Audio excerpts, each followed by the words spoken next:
Саламатсыңарбы балдар? Бүгүнкү кезектеги сабагыбызды баштайлы. Сабакка даярбызбы? Сабакка даяр болсок, анда бүгүнкү сабактын темасы кошуунун формулалары.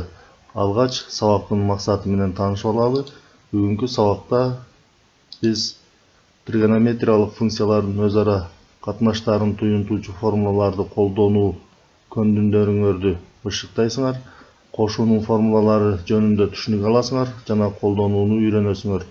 Ар кандай мисалдарды өз алдынча чыгарууга көнүгөсүңөр. Биз буга чейин бирдей аргументтүү тригонометриялык функциялардын өз ара катнаштарын туюнтуучу формулаларды жана келтирүүнүн формулаларын өткөнбүз. Тригонометрияда ошолор сыяктуу эле мааниге ээ болгон кошуунун формулалары деп аталышкан формулалар кеңири колдонулат. Анда төмөнкү эрежеге көңүл буралы. Эки бурчтун суммасынын жана айырмасынын тригонометриялык функцияларын ал бурчтардын тригонометриялык бурчтары аркылуу туюнтуу кошуунун формулалары деп аталат. Адегенде эки бурчтун айырмасынын косинусун ал бурчтардын тригонометриялык функциялары менен туюндуруучу формуланы чыгарып алалы. Ал үчүн бизге координаталар системасында борбору координаталар башталышында жаткан радиусу ОА-га барабар болгон айлана берилсин. ОА радиусун О чекиттин айланасында альфа жана бета бурчтарына буруу менен тиешелүү түрдө О'гу жана О'су радиустарын алабыз. ОА, О'гу жана О'су радиустарын башталышы О чекити жана уштары А, Б, С чекиттери болуп эсептелген векторлор катарында карасак болот. В чекитинин координатасы x1 жана y1, ал эми С чекитинин координатасы x2 жана y2 болгондуктан О'бу жана О'су векторлорунун координаталары да тиешелүү түрдө ошол эле координаталарга ээ болушун биз геометрия курсунан таанышканбыз, ушундай болооруну билебиз. Векторлордун скалярдык көбөйтүндүсүнүн аныктамасынын негизинде О'бу жана О'су векторлорунун көбөйтүндүсү алардын абсциссаларынын көбөйтүндүсүн ординаталарынын көбөйтүндүсүнө кошконго барабар экендигин билебиз. Анда ошол аныктаманын негизинде биз ушул биринчи формулага ээ болобуз. Косинустун жана синустун аныктамалары боюнча косинус альфа абсциссанын радиуска болгон катышына барабар, ал эми синус альфа ординатанын радиуска болгон катышына барабар экендигин жана ушул билебиз жана ушул формулаларды пайдаланып x1 альфа бурчунун косинусунун радиуска болгон көбөйтүндүсүнө барабар, y1 альфа бурчунун синусунун радиуска болгон көбөйтүндүсүнө барабар, ал эми x2 бета бурчунун косинусунун радиуска болгон көбөйтүндүсүнө барабар, ал эми y2 бета бурчунун синусунун радиуска болгон көбөйтүндүсүнө барабар болоорун билебиз. Бул маанилерди биринчи формулага коюп төмөнкүнү алабыз. О'бу жана О'су векторлорунун көбөйтүндүсү r косинус альфа көбөйтүү r косинус бета кошуу r синус альфа көбөйтүү r синус бета. Булар кайдан келди? x1'дин ордуна r көбөйтүү косинус альфаны койдук, x2'нин ордуна r көбөйтүү косинус бетаны койдук, y1'дин ордуна r көбөйтүү синус альфаны койдук, y2'нин ордуна r көбөйтүү синус бетаны койдук. Бул туюнтманы аткаруу менен төмөнкүгө ээ болобуз. R квадрат косинус альфа көбөйтүү косинус бета кошуу r квадрат көбөйтүү синус альфа синус бета. Мындан r квадратты кашаанын сыртына чыгарсак, анда кашаанын ичинде косинус альфа көбөйтүү косинус бета кошуу синус альфа көбөйтүү синус бета деген экинчи формулага ээ болобуз. Экинчи барабардыктын оң жагын векторлордун скалярдык көбөйтүндүсү жөнүндөгү теореманы колдонуп өзгөртсөк, анда төмөнкүгө ээ болобуз. О'бу жана О'су векторлорунун көбөйтүндүсү О'бу жана О'су векторлорунун узундуктарынын көбөйтүндүсүн ВО'су бурчунун косинусуна көбөйтсөк, ушундай барабардык келип чыгат.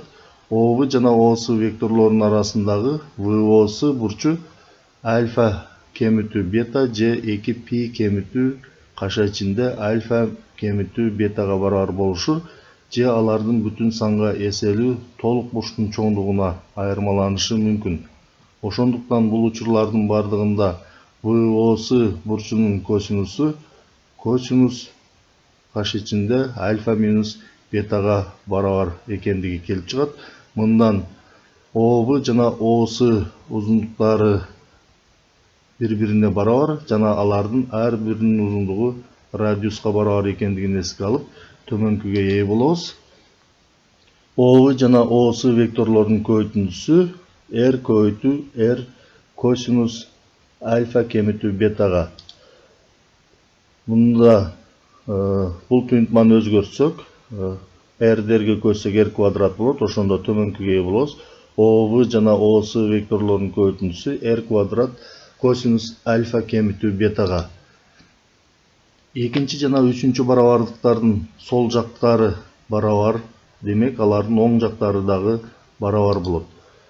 R квадрат косинус каша ичинде альфа минус бета барабар R квадрат косинус альфа көбөйтүү косинус бета кошу синус альфа синус бета. Мындан R квадрат менен R квадрат кыскарып кетсе, анда косинус альфа кемитүү бетабыз барабар косинус альфа көбөйтүү косинус бета кошу синус альфа синус бета келип чыгат. Ушундай төртүнчү формулага ээ болобуз. Анда бул төртүнчү формуланын негизинде төмөнкүдөй эреже чыгарсак болот.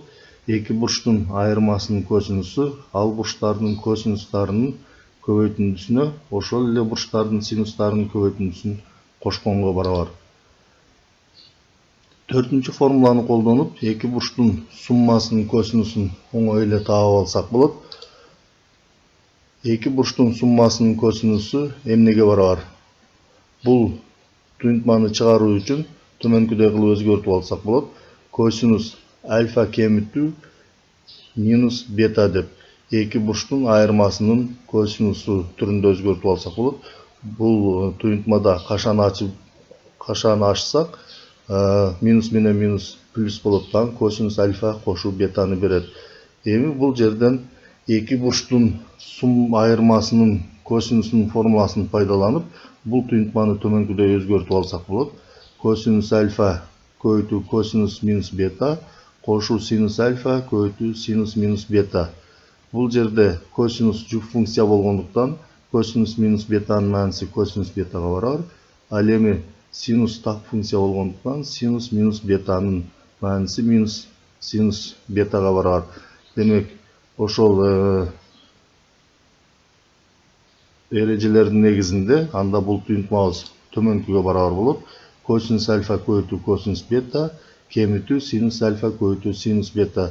Демек, эки бурчтун суммасынын косинусу косинус альфа көбөйтүү косинус бета кемитүү синус альфа синус бетага барабар экендиги келип чыгат.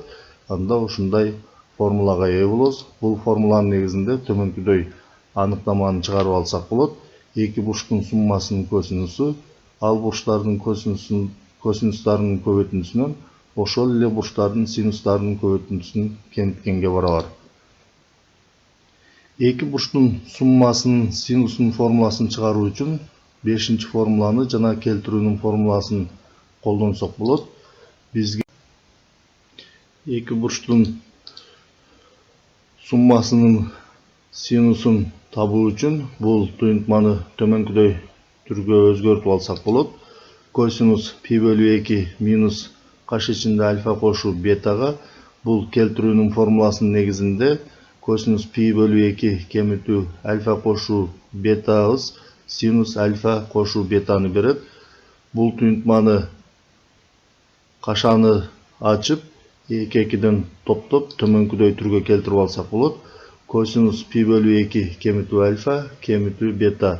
Бул жерде эки бурчтун айырмасынын косинусунун формуласын пайдаланып, бул туюнтманы төмөнкүдөй түрдө жазып алабыз.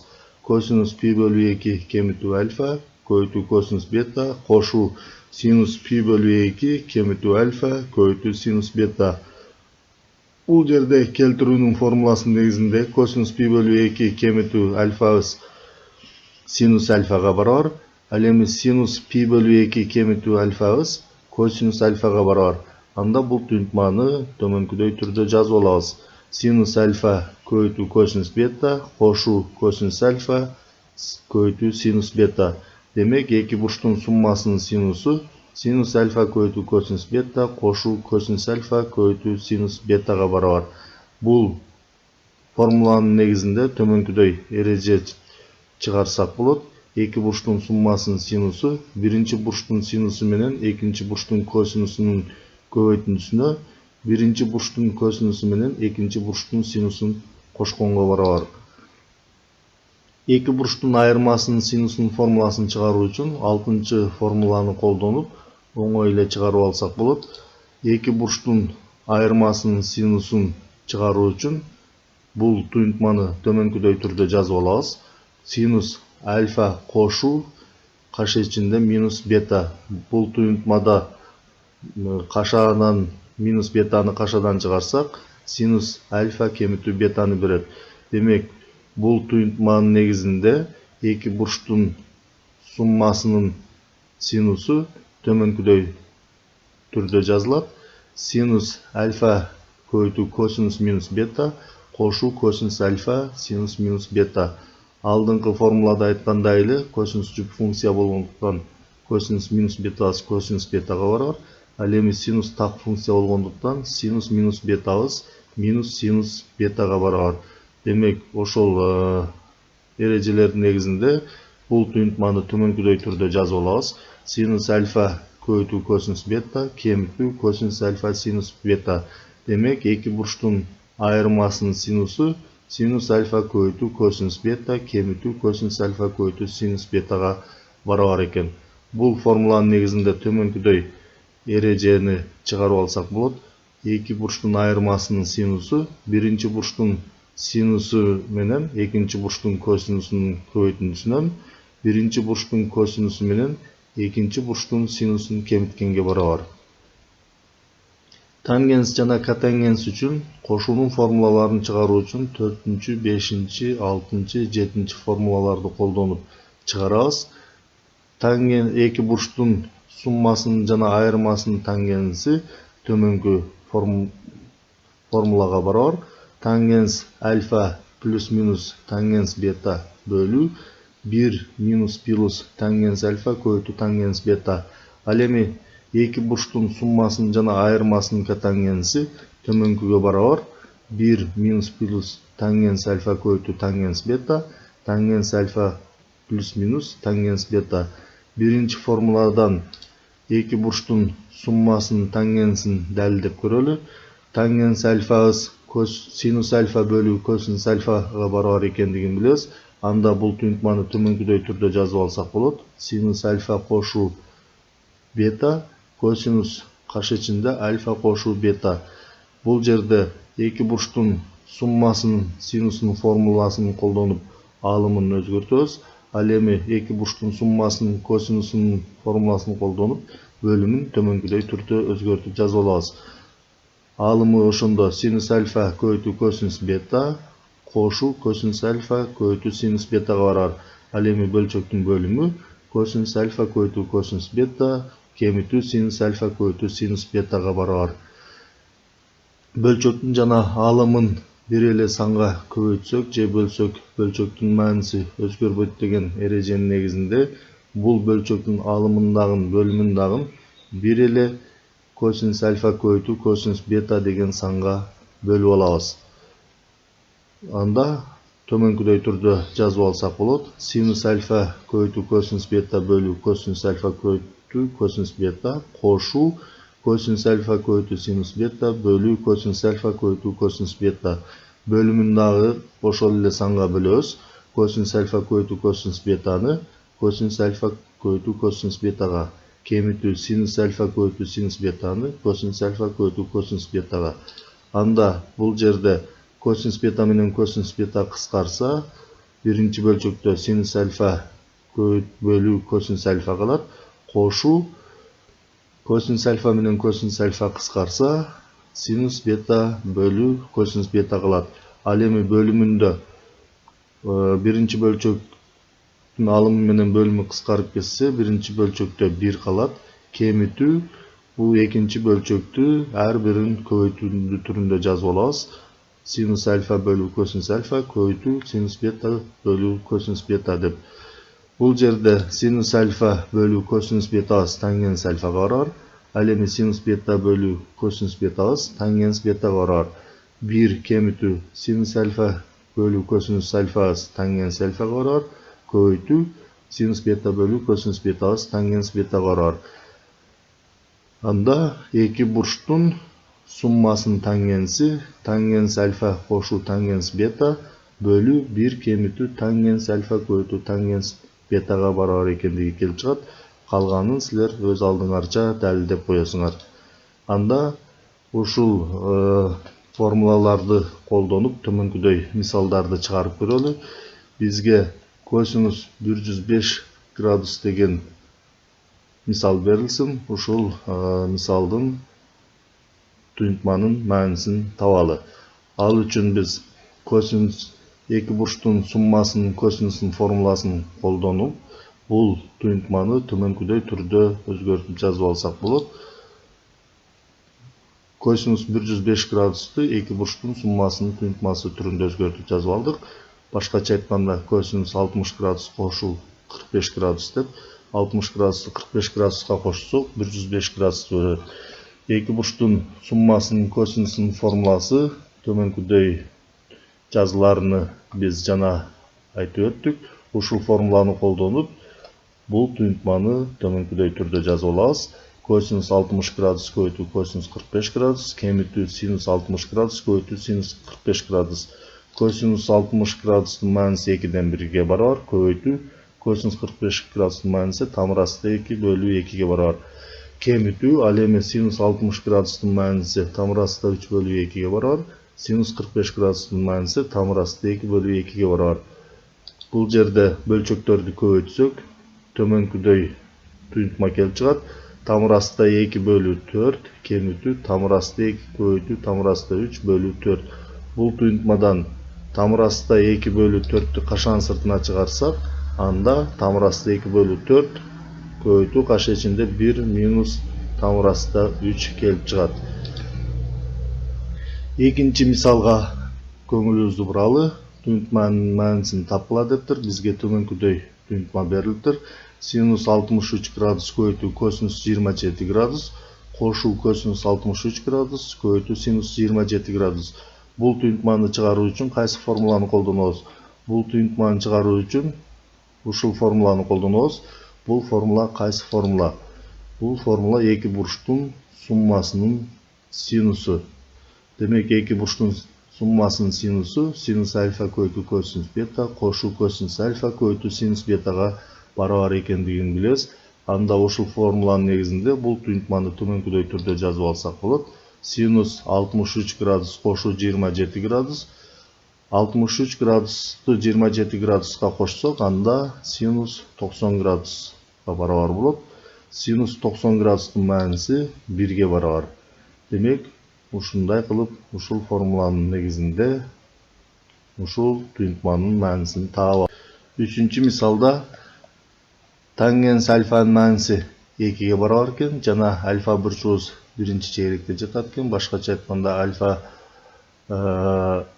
0 градустан 90 градуска чейинки аралыкта жатса, анда tangens альфа кемитүү пи бөлү 4-түн маанисин тапкыла дептир. Анда биз эки бурчтун айырмасынын tangensинин маанисин табышыбыз керек экен. Бул туюнтманын маанисин табуу үчүн эки бурчтун айырмасынын tangensинин формуласын колдонобуз. Эки бурчтун айырмасынын tangensинин формуласы төмөнкүгө барабар. Tangens альфа кемитүү tangens бета бөлүү 1 кошуу tangens альфа көбөйтүү tangens бета. Ушул формуланы пайдаланып, бул туюнтманы төмөнкүдөй түрдө жазып алсак болот.